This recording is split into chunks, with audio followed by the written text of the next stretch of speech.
Hey guys, welcome back. Session 2 for the sellers on how to be the competition and not beating the competition. So basically we want to take your property and make sure everybody's trying to beat your property. Your property, as soon as you put it on the market, it's going to beat all the competition. You're going to get the highest price house and you're going to get the strongest deal. So how do we do that? Well, there's 30 topics that we tackled in January from day 1 to day 30 on how to have the best listing out there. So today is the second session and we're going to have 6 segments in each one. So today we are in day 7, okay? So day 7, we have to identify agents and mortgage companies about selling our house, okay? So the real estate agents, what we want to do is we want to identify them. We want to either go back to our family members and say, hey, who recently sold a house? Who can recommend the best listing agent out there? Okay, we're going to take that information and put it over here. Okay, we're not going to be calling anybody out. We're going to take that information, put that over here. Okay, another thing we want to do is we definitely want to consult a mortgage company, whether we're buying or not, because they're going to help you financially on what to do with that money. Okay, so again, we're going to identify agents and mortgage company. Especially if you're going to be buying afterwards. So day 8, you want to come, now you didn't call anybody, you just had a list of real estate agents and mortgage companies and you're getting prepared for it. So another thing you want to do is, look, before we had the internet, who was king of the castle? When there was a seller, a listing agent, a buyer's agent, and a buyer. Who was king of the castle? Sellers, right? Okay. Who's king of the castle now? No, they're not. Everyone's wearing a hat right now because of leverage, okay? So what we're trying to do is, so I partnered with a company called 72 Sold. We're bringing back the leverage to the seller primarily for when they buy the house. You are going to be king of the castle, okay? But for you to be king of the castle, you have to have a plan.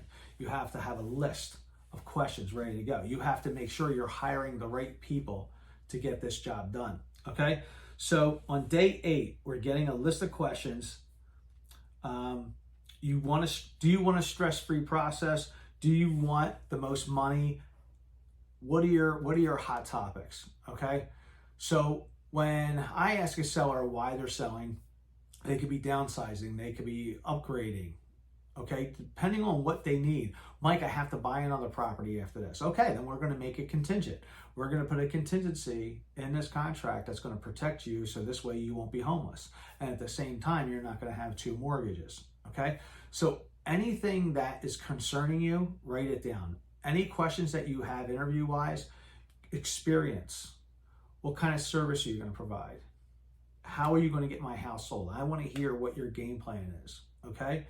And then you're going to take all that information. You're not signing any contracts. You're not signing any paperwork saying that you're going to be my real estate agent and so forth. Your mortgage company. You're most likely, if you already have a mortgage and you like your loan officer, you're going to contact your bank or you're going to rely on your real estate agent to recommend one of their preferred lenders.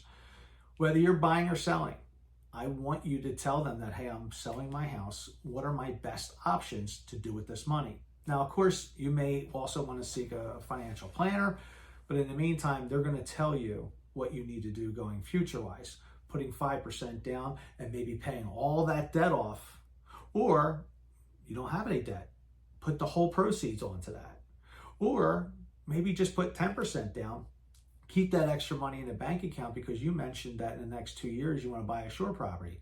Keep that nest egg over here, okay? So you're going to get all your opinions and options from these 2 people. So day 9, day 9 is you want to schedule a walkthrough with your real estate agent. The agent's going to go through the property and they're going to give you a list of requirements of what to do. Okay, so this is, remember that list I have? I have 5 agents. We're going to break them all up. Now, you're not going to schedule them 1 o'clock, 2 o'clock, 3 o'clock. No, because these interviews could take quite a bit if you have a lot of questions. I would probably do no more than 3 a day. Okay, but when you're interviewing these agents, have your questions ready. But I also want you to direct them to do a walkthrough of the property and ask them, what's going to make me the competition? What's going to what's it going to take for me to get this property ready where I get an offer over what I'm asking and no contingencies? What's it look like? And they're going to go through. So if you're selling a property as is, they're not going to be looking for certain things. But if I'm trying to get top dollar and you don't want any inspections, well, guess what? I'm going to recommend a maid service. I don't care. I don't care if you clean it every day. I'm going to recommend a maid service. I might recommend some touch-ups. Because here's the deal. First impressions are everything. Now, I'm showing my age here, but how many times, like if you remember Kmart, am I going to buy a piece of furniture from Kmart? Or am I going to buy it from Raymour Flanigan? Well, Mike, Raymour Flanigan's more expensive. It's cheaper if I go to Kmart, okay? But you're going to get cheaper quality. If I'm looking at a bed at a regular department store, I could see sheets that aren't really made, pillows are on the floor. If I go to Raymour Flanigan, the lighting's perfect. Everything's decorated nice. They got just all decorated really nice. I'm like, I have no problem paying that, you know? So, and that's what you want.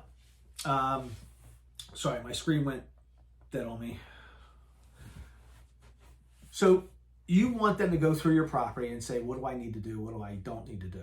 Now, let's say you have a kitchen that's dated from the 1980s or 1990s. Am I going to tell you to remodel a kitchen? Absolutely not.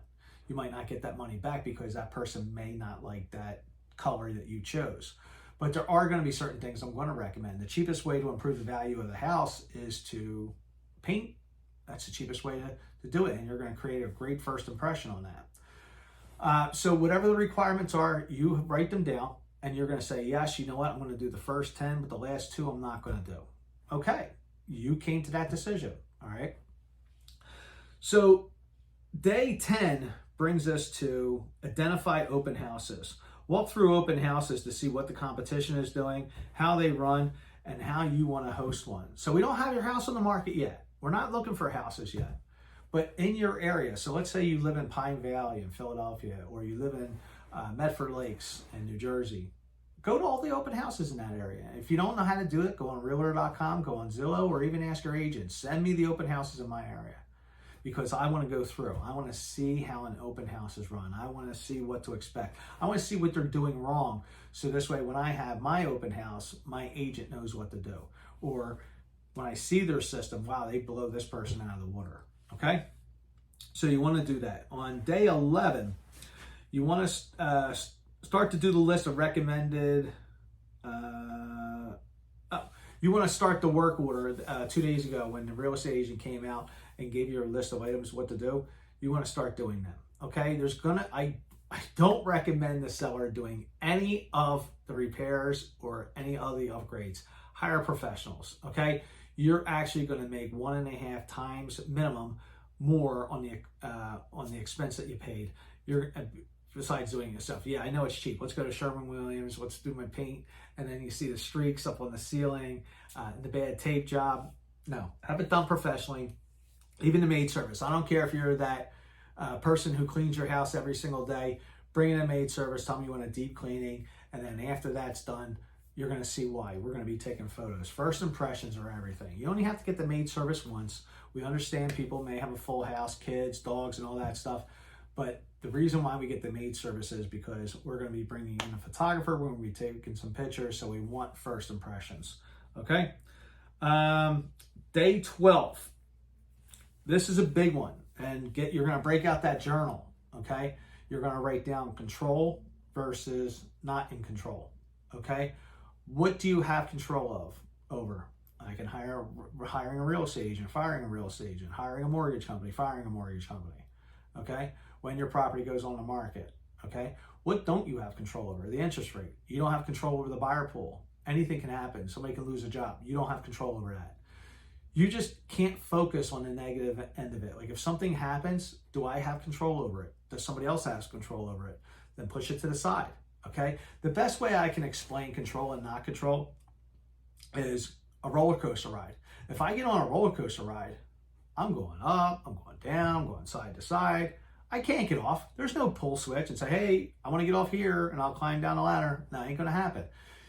You start, you finish. That is a perfect example of not control.